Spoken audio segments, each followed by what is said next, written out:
নমস্কাৰ বন্ধু বান্ধৱীসকল, কেনে আছে আপোনালোক? আশা কৰোঁ সকলো ভালে আছে। মোৰো ভালেই। পুনৰবাৰ নতুন ৰেচিপি এটা লৈ আপোনালোকৰ মাজলৈ আহিছোঁ। আজি আপোনালোকৰ কাৰণে সহজ পদ্ধতিৰে বনাব পৰা চেংমৰাৰ এটা খুবেই টেষ্টি ৰেচিপি লৈ আহিছোঁ। আশা কৰোঁ আপোনালোকে ভিডিঅ'টো ভাল পাব আৰু ভিডিঅ'টো আপোনালোকে স্কিপ নকৰাকৈ শেষলৈকে চাব বুলি আশা কৰিলোঁ। তেতিয়াহ'লে আহক আমি ৰেচিপিটো আৰম্ভ কৰোঁ। এইফালে মই এমুঠি চেংমৰা লৈছোঁ। এতিয়া প্ৰথমে চেংমৰাৰ চচটো গুচাই ল'ম আৰু চেংমৰাত সৰু সৰু কাঁইট থাকে, সেয়াও চুচি ল'ম। গোটেইখিনি চেংমৰা এইদৰেই গুচাই ল'ম।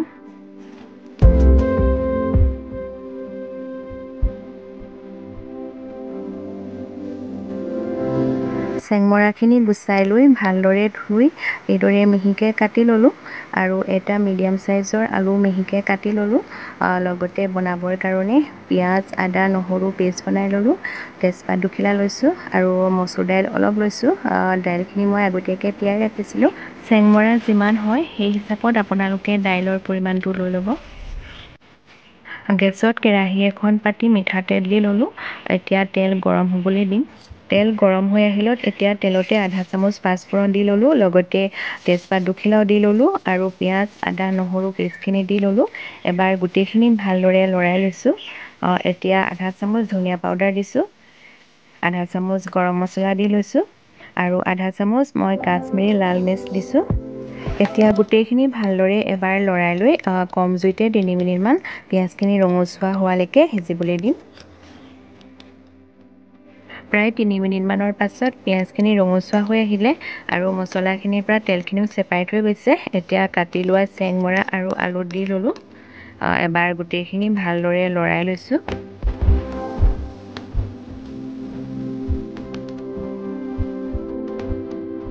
এতিয়া প্ৰয়োজন অনুসৰি হালধি আৰু সোৱাদ অনুসৰি নিমখ দি লৈছোঁ। এতিয়া ভালদৰে গোটেইখিনি মিহলাই লৈছোঁ। কম জুইতে এতিয়া প্ৰায় 4 মিনিটমান সিজিবৰ কাৰণে ঢাকনিখন মাৰি দিম। মাজতে এবাৰ মই লৰাই লৈছোঁ। আপোনালোকেও মাজে মাজে এইদৰে লৰাই থাকিব, নহ'লে মানে লাগি ধৰিব পাৰে। প্ৰায় 4 মিনিটমান ভাজি লোৱাৰ পাছত এবাৰ আকৌ লৰাই লৈছোঁ। এতিয়া আগতীয়াকৈ তিয়াই ৰখা দালি দি লৈছোঁ। এতিয়া আকৌ গোটেইখিনি ভালদৰে লৰাই লৈ প্ৰায় 3 মিনিটমান ঢাকনিখন মাৰি সিজিবলৈ দিম। গেছৰ ফ্লেম আপোনালোকে কমাই ৰাখিব। প্ৰায় 3 মিনিটমান সিজাই লোৱাৰ পাছত এয়া আমাৰ চেংমৰাখিনি অলপ সিজি আহিছে। এতিয়া মই পানী দি ল'ম। পানী মই 1 গিলাচ জোখত দিছোঁ, বহুত বেছিকৈ দিয়া নাই। এতিয়া আকৌ গোটেইখিনি ভালদৰে লৰাই লৈছোঁ। এতিয়া ঢাকনিখন মাৰি প্ৰায় 5 মিনিটমান সিজাই ল'ম।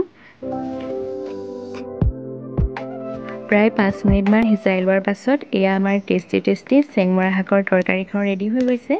এতিয়া মই গেছটো অফ কৰি দিলোঁ। এইদৰে প্ৰায় 2 মিনিটমান মই ঢাকনিখন মাৰি ৰাখি দিম।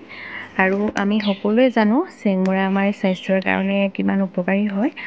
আপুনি যদি চেংমৰা খাই থাকে তেতিয়াহ'লে ব্লাড প্ৰেছাৰ আৰু ডায়েবেটিছ নিয়ন্ত্ৰণত ৰাখে। লগতে ওজন কমোৱাতো চেংমৰা সহায় কৰে আৰু চেংমৰাৰ বহুতো ঔষধি গুণ আছে। এতিয়া মই এটা বাউলত উঠাই ল'লোঁ। এয়া আমাৰ চেংমৰাৰ আঞ্জাখন পৰিৱেশন কৰিবলৈ ৰেডি হৈ গৈছে। আপোনালোকে বাৰু এই ধৰণে চেংমৰা বনাই খাইছেনে? যদি খোৱা নাই এবাৰ বনাই খাবচোন।